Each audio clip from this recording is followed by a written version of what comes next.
is Captain Panic speaking to you, and I am very happy to welcome you on board of my first tutorial ever.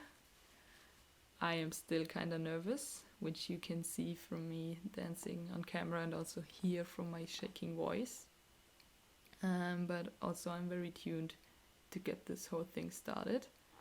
And also I'm very thankful for the support I'm getting. I hope you can learn something.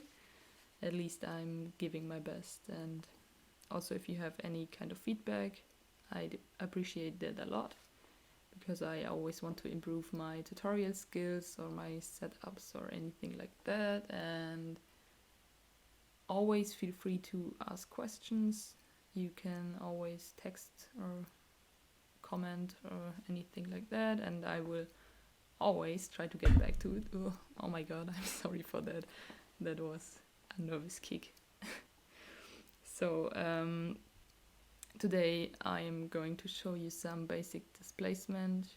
It will be Realtime and use your mouse or any other control input. And for that we are going to use Touchdesigner. Touchdesigner is a great software for 2D and 3D animation in real time. There is a free learning software of it available, so everybody can follow along this tutorial and also download my project files, which you can get when you support me on my Patreon, at least with the Gaga tier. So I don't have anything more to say, so I'd say it's time to jump on my screen and I'll welcome you there. Have fun and stay kind. So hello and welcome to my screen. I just started Touchdesigner, and this is also the screen you will see when you open Touchdesigner. So for now we won't need this basic setup provided by Touchdesigner, so we just right click, select everything and delete it to give yourself some space, because trust me, you will need it in that node system. Also, I will hide the palette for now because, like I said, I need some space. And as you can see, Touchdesigner works within a programming environment, at least that's what I think it's called. And this can be pretty scary for visual thinkers just like me, but it's worth giving it a try, because you can achieve some great stuff within Touchdesigner, and it's a great software for animation and stuff, so don't miss it. So to start a composition, we will need to add an operator. Touchdesigner works with different kinds of operators, which you can see when you press tab, which opens the create operator dialog, and then you can see we have some different kinds of operator, and I will go into them whenever we will need them. So for this basic displacement setup, we are going to work with TOPS, which stands for texture operators and represents everything that has to do with 2D imagery. So you will need it whenever you will need something that you can see 2D, just like shapes, like a circle or rectangles or anything like that, or there are also some kind of filters to alter the shapes you loaded in. So you will need this whenever you want to visually see something. And to input some data, like for this we are going to use our mouse as an input. So for this you will need a chop, which stands for channel operators. So channel operators are any kind of operators that work with data, and channels, for example, you will find everything audio related or control related, like in this case our mouse, within the chops. So to start our composition, we are going to need a circle, which will be our displacement source. So the first thing we are going to do is change our resolution to fit our screen. To do that, we are going into our parameters, which you can open and close by pressing P. And just go into the comment tab, where you can find all the basic setups, like the resolution in this case. And we will just change it to the screen size. You can put in whatever you want to put in there, but we want to have our screen, so I will just work with this, which also is the maximum resolution within our learning software of Touchdesigner. So work with that and just click on here to make it fit. It just gives us a cleaner look. And now we want to see what's going on in the background of our node system, and to do so we will connect our circle to an output.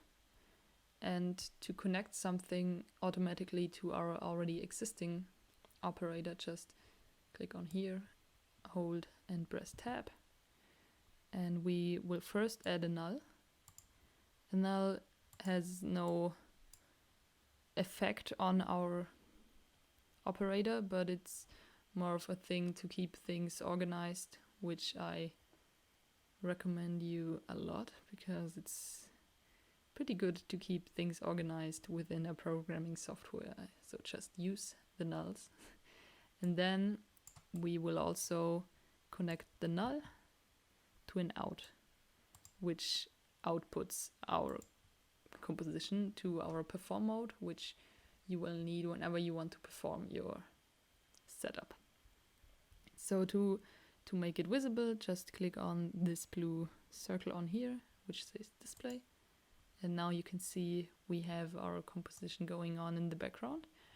Right now there's not much going on, but we will change that now. So first of all, our circle is way too big, so we will bring down the radius of it. And to do so, just go into the circle parameter, and you could change some numbers in here, but for me it's pretty annoying to work with numbers and just type in numbers. So there's a pretty good tip to make it more visible what you change. And to do so, just click on radius, hold, and then this will show up, and you can already see some steps you're going to use to transform. So for now we will need a small step to go smaller, and then just hold on here and just move your mouse to the left or the right to transform.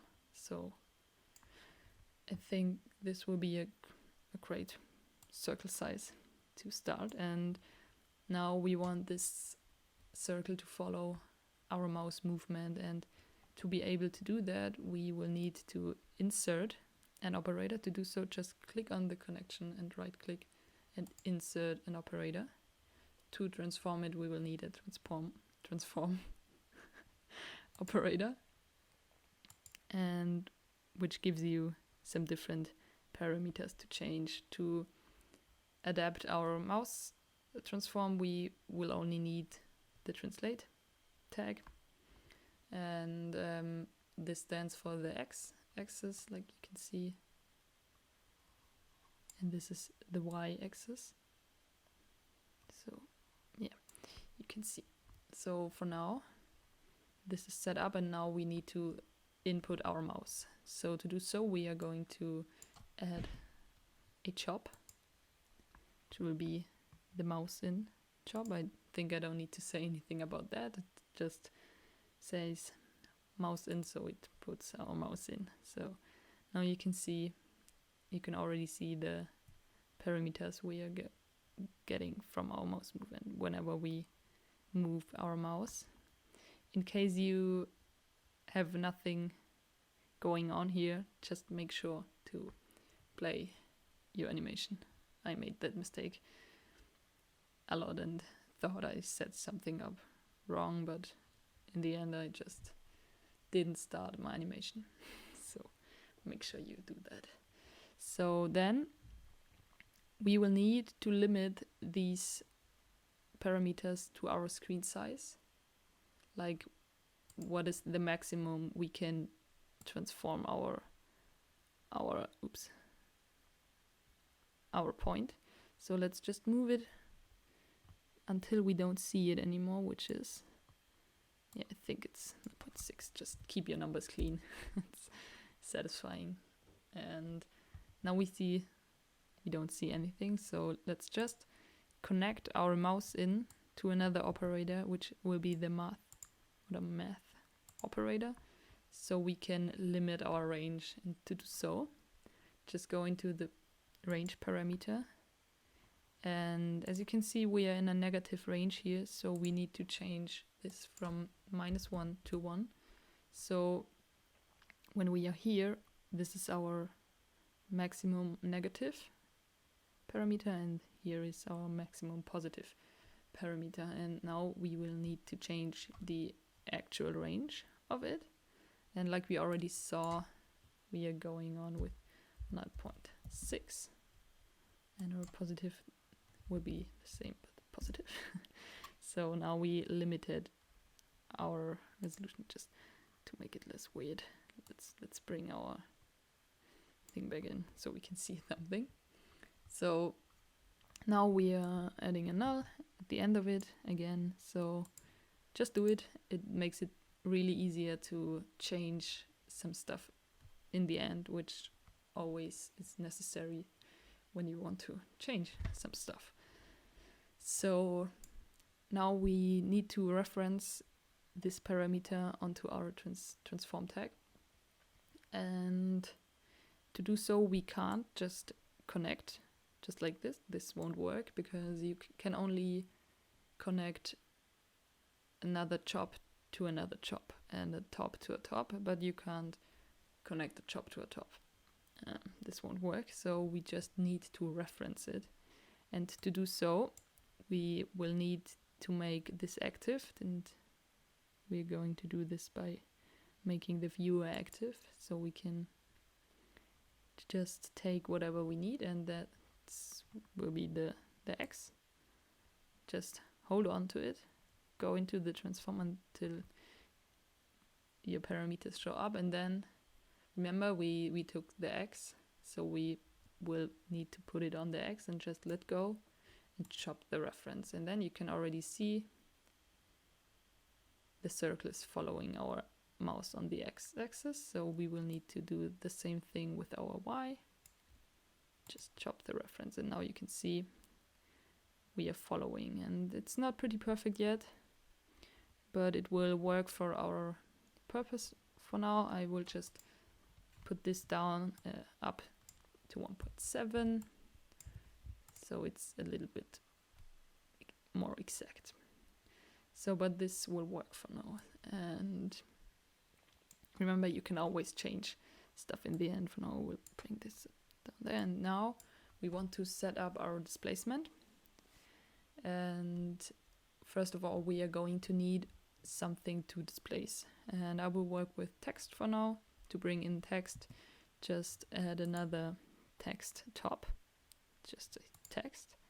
Just plug it in. And then you can see, oh, we have some text.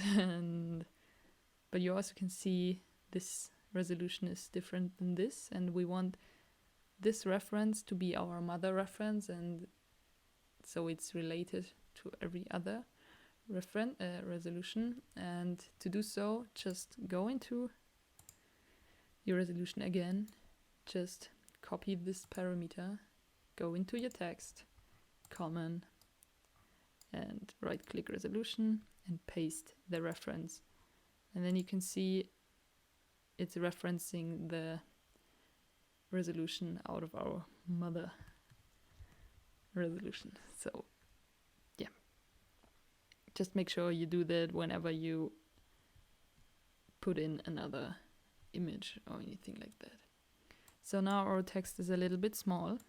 We want to make it bigger, and there's a pretty fast way to do it, and just go into the auto size font, out of it always, and it will always make the size of the font fit your resolution. So you can see whenever the text is longer, it will make the font smaller.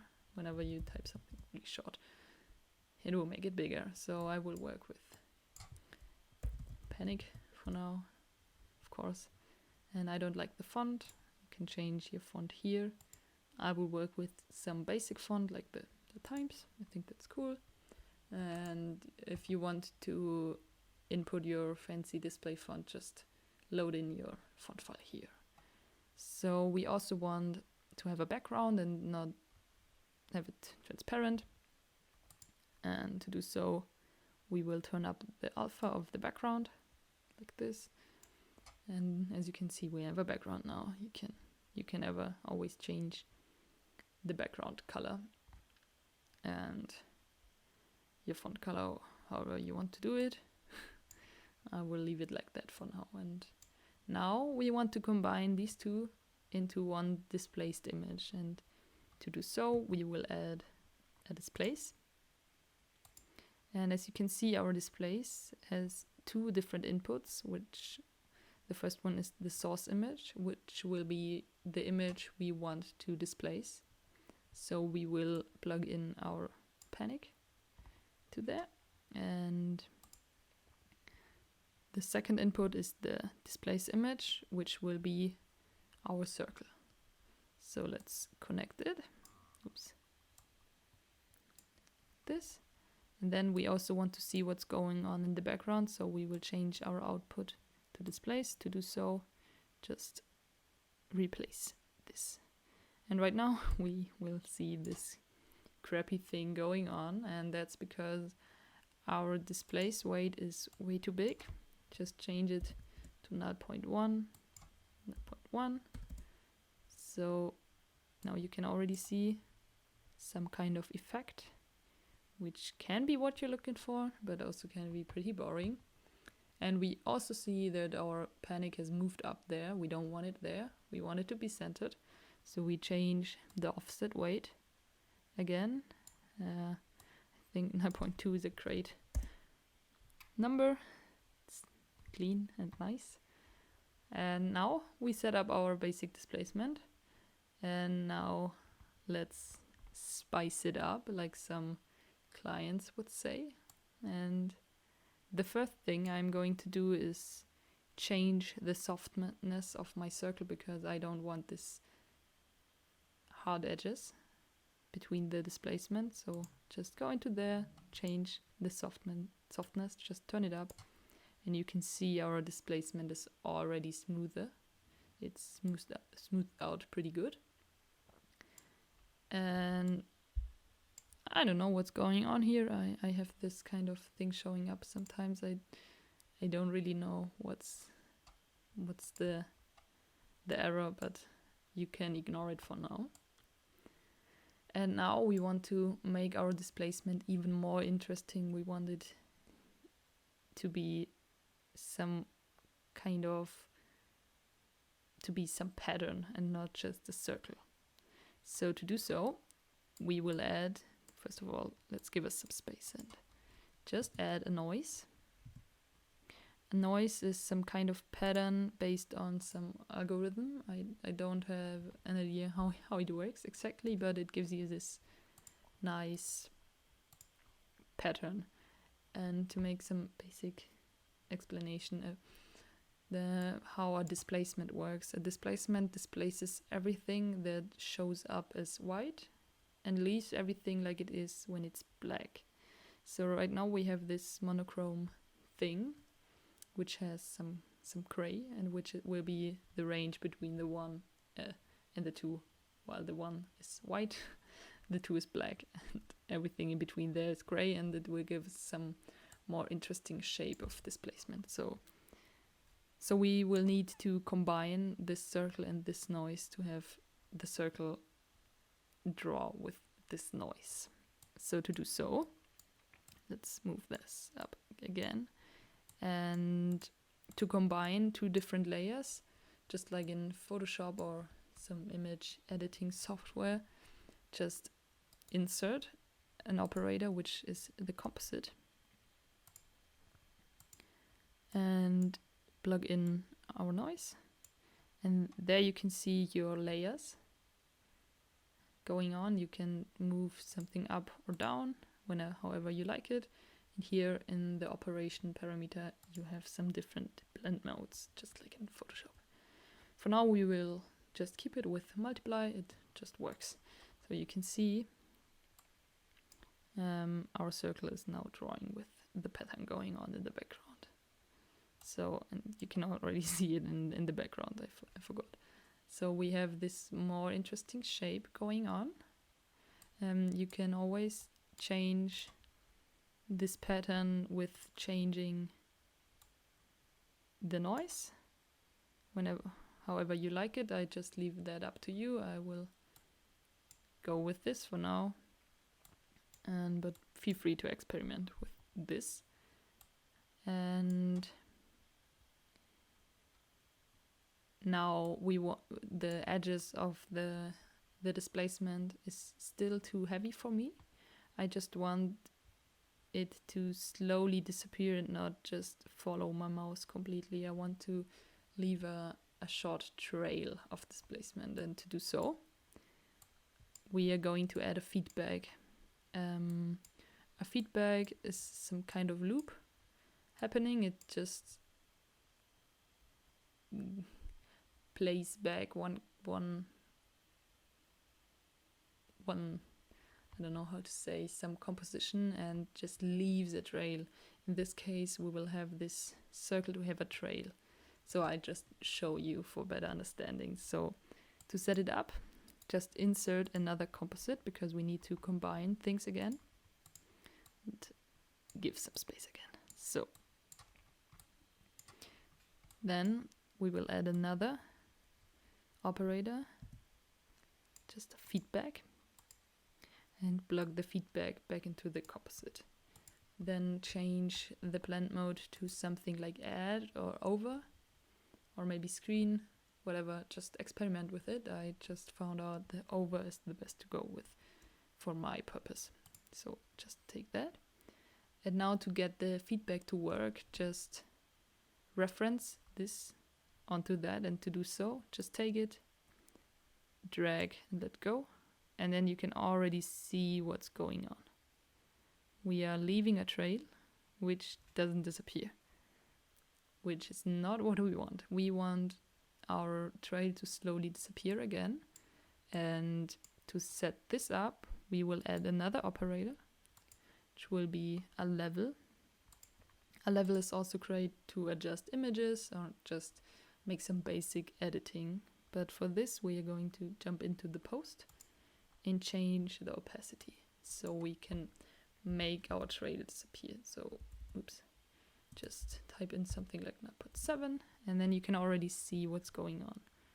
We are leaving this short trail behind, and it just goes back to its usual state slowly and not as fast as before. So you can play with these parameters again. I think 0.85 might be a great thing to work with. And now you can also see we have some hard edges going on here, which can be cool. I think this kind of glitch effect is something someone's looking for. But in case you don't want it, there's a way to make it disappear or to smooth it out, and to do so we will insert another operator, which will be the blur. The blur can just scale it up and however you like it, and you can see now it smoothes out our whole circle and our feedback. So we get this really smooth animation going on. So for now, this is a pretty cool basic setup, but now we want our animation to be even more dynamic. So we want not only the mouse movement to be dynamic, but also the displacement. And to do so, we are going to animate that noise. And to do that, we will play with this parameter, which will cause the noise pattern to change from time to time. And we will use an expression for this, which is called abs time.seconds. And this will cause the noise to change from time to time, like when you play your animation, it will just go on changing forever. And right now I think it's a little bit too fast.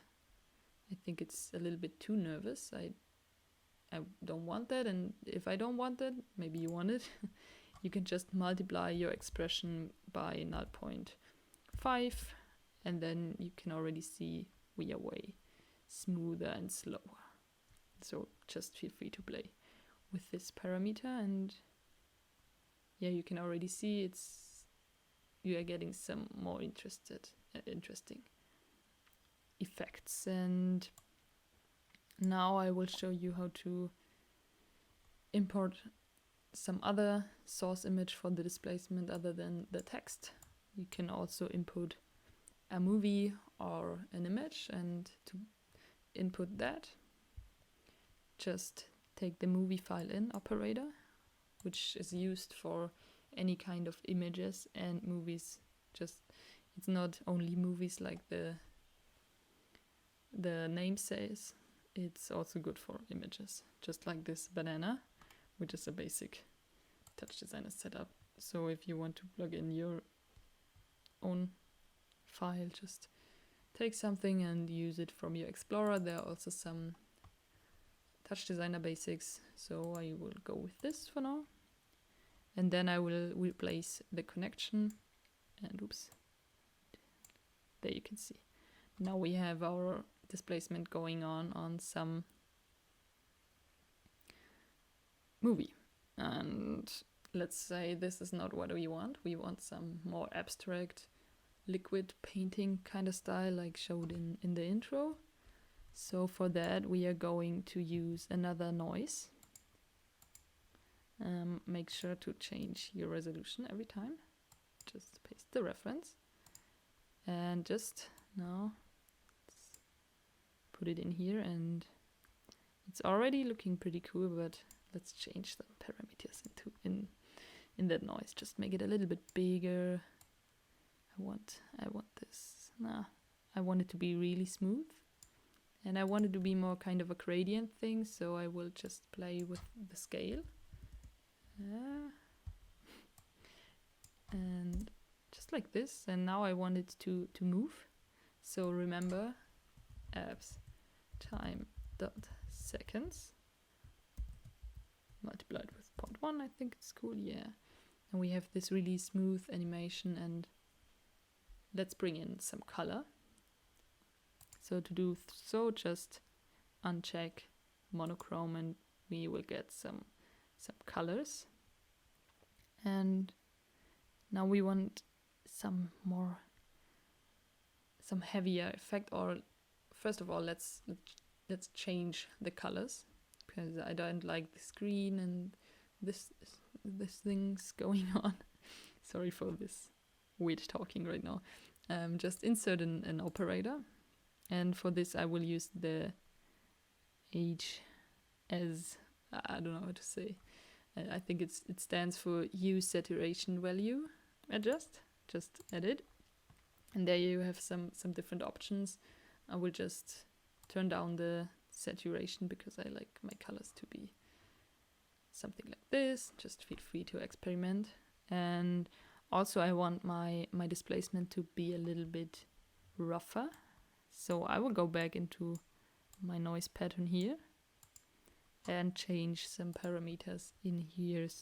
I will just bring up this and bring up this, and just now you can see, now we have that effect from my intro going on. And also let's say we don't want to control only one circle, but a whole grid of circles, and to do so, just go back into our transform, into the tile, and just change that extend thing to repeat, and then scale down our circles. Just, I think we will need to go really slow.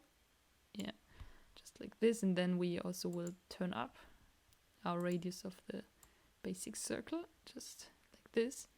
And then you can see we are controlling a whole grid of circles, in case that's what you want to do. In case you don't like circles, you can also plug in a rectangle. Just let's do it just like this. Make sure to reference the resolution and just replace that connection, and then you can see now we have that rectangle going on, and you can change some stuff in the rectangle section as well. Just like this, I think. Yeah, you can achieve cool stuff using that technique. Yeah, right now, if you don't want to hear any more things, you can close this tutorial now. But I will also show you some other kind of displacement right now, and we'll go with a ramp.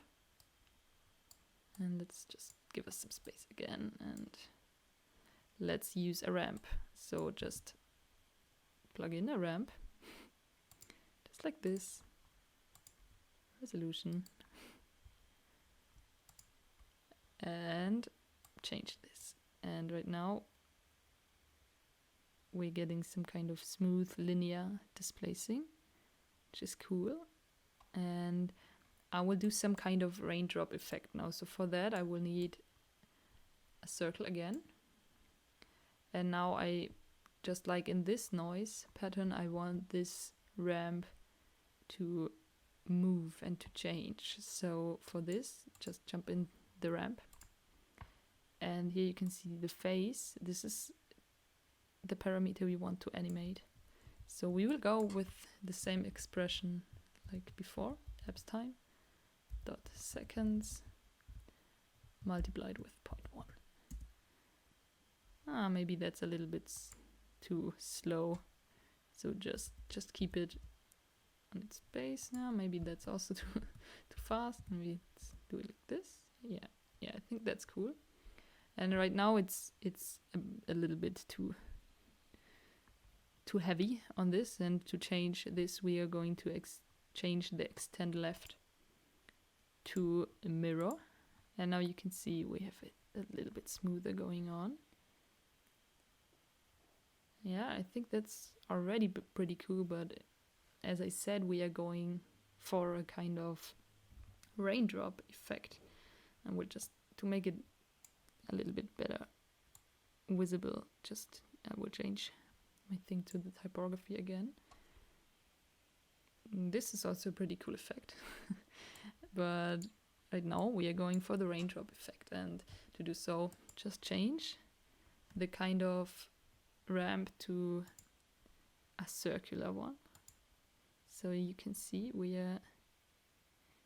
it's just like some kind of raindrops falling onto our panic. I will make my radius a little bit smaller again, so it's not that heavy, and you can see it's happening and then it's slowly not happening again.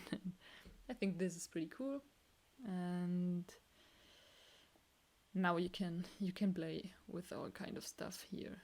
Just feel free to experiment. It's always try and error. And now I don't have anything more to show. I hope you learned something in my tutorial, and I'd love to see what you come up with using this technique, and so feel free to tag me whenever you do something like this. Also feel free to ask me when you didn't get anything, and also feel free to give me feedback for this first tutorial. And now I'll say goodbye and stay kind. That's the most important thing, I think.